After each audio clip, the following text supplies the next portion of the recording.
Chapter 15. And in that year there was a heavy famine throughout the land of Canaan, and the inhabitants of the land could not remain on account of the famine, for it was very grievous.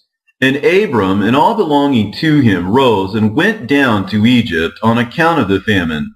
And when they were at the brook Mitzrayim, they remained there some time to rest from the fatigue of the road.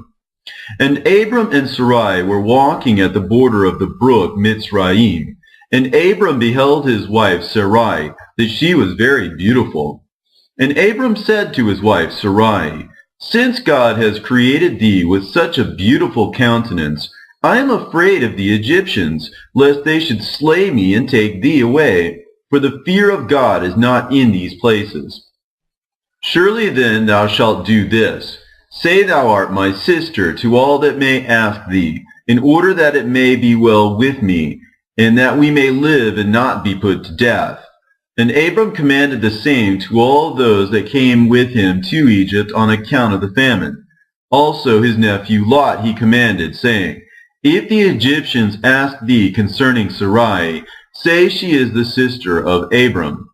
And yet with all these orders Abram did not put confidence in them, but he took Sarai and placed her in a chest and concealed it amongst the vessels. For Abram was greatly concerned about Sarai on account of the wickedness of the Egyptians. And Abram and all belonging to him rose up from the brook Mitzrayim and came to Egypt. And they had scarcely entered the gates of the city when the guards stood up to them, saying, "Give tithe to the king from what you have, and then you may come into the town." And Abram and those that were with him did so. And Abram with the people that were with him came to Egypt. And when they came, they brought the chest in which Sara was concealed, and the Egyptians saw the chest. And the king's servants approached Abram, saying, "What hast thou here in this chest which we have not seen? Now open thou the chest, and give tithe to the king of all that it contains." And Abram said, "This chest will I not open, but all you demand upon it will I give." And Pharaoh's officers answered Abram, saying, "It is a chest of precious stones. Give us the tenth thereof." Abram said, "All that you desire I will give, but you must not open the chest."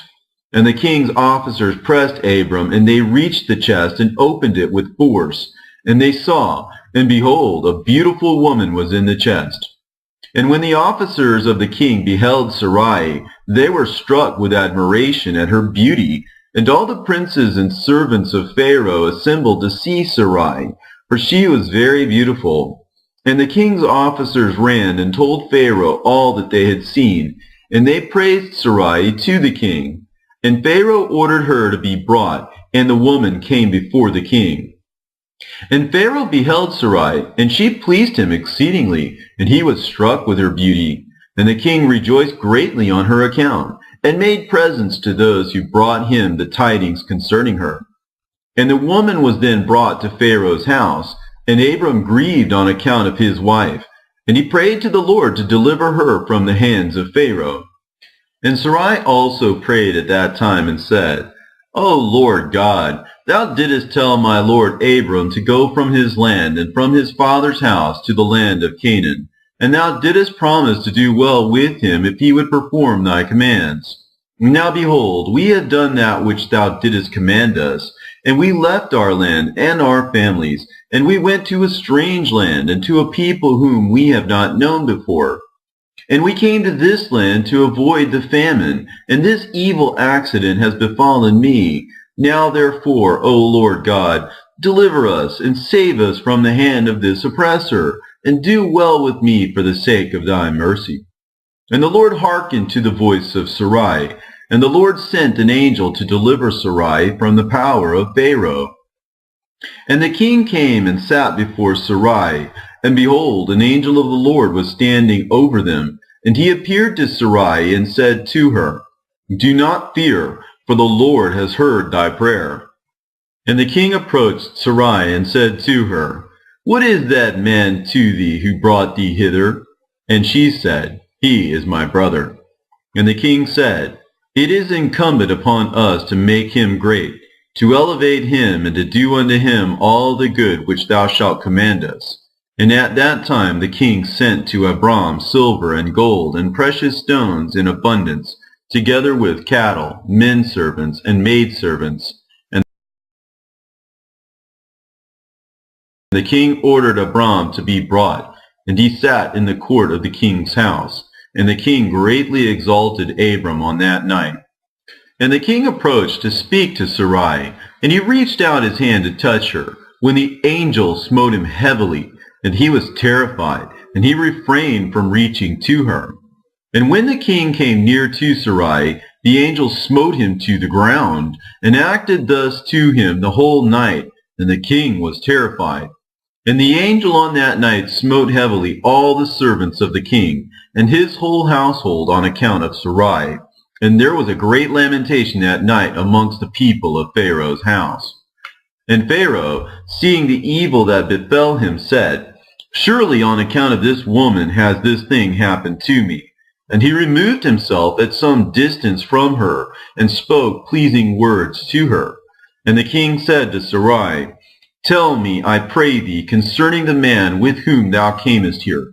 And Sarai said, This man is my husband. And I said to thee that he was my brother, for I was afraid, lest thou shouldest put him to death through wickedness.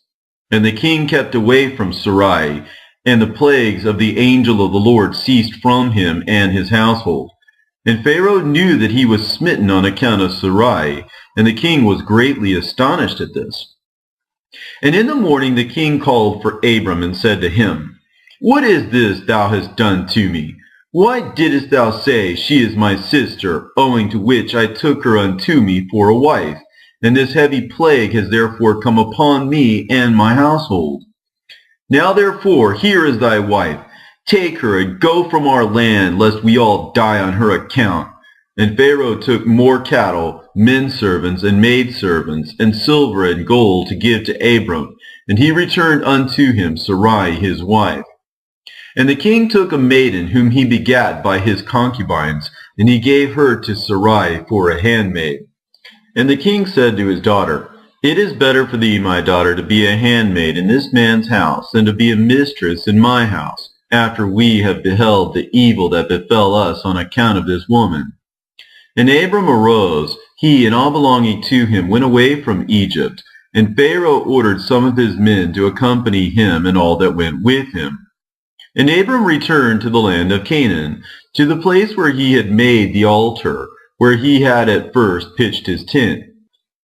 And Lot, the son of Haran, Abram's brother, had a heavy stock of cattle, flocks, and herds and tents, for the Lord was bountiful to them on account of Abram. And when Abram was dwelling in the land, the herdsmen of Lot quarreled with the herdsmen of Abram, for their property was too great for them to remain together in the land, and the land could not bear them on account of their cattle. And when Abram's herdsmen went to feed their flock, they would not go into the fields of the people of the land, but the cattle of Lot's herdsmen did otherwise, for they were suffered to feed in the fields of the people of the land. And the people of the land saw this occurrence daily, and they came to Abram and quarreled with him on account of Lot's herdsmen. And Abram said to Lot, What is this thou art doing to me, to make me despicable to the inhabitants of the land, that thou orderest thy herdsmen to feed thy cattle in the fields of the other people? Dost thou not know that I am a stranger in this land amongst the children of Canaan? And why wilt thou do this unto me? And Abram quarreled daily with Lot on account of this. But Lot would not listen to Abram, and he continued to do the same, and the inhabitants of the land came and told Abram. And Abram said unto Lot, How long wilt thou be to me for a stumbling block with the inhabitants of the land? Now I beseech thee, let there be no more quarreling between us, for we are kinsmen. But I pray thee, separate from me. Go and choose a place where thou mayest dwell with thy cattle and all belonging to thee, but keep thyself at a distance from me, thou and thy household. And be not afraid in going from me, for if any one do an injury to thee, let me know, and I will avenge thy cause from him. Only remove from me. And when Abram had spoken all these words to Lot, then Lot arose and lifted up his eyes toward the plain of Jordan. And he saw that the whole of this place was well watered, and good for man, as well as affording pasture for the cattle. And Lot went from Abram to that place, and he there pitched his tent, and he dwelt in Sodom, and they were separated from each other. And Abram dwelt in the plain of Mamre, which is Hebron, and he pitched his tent there, and Abram remained in that place many years.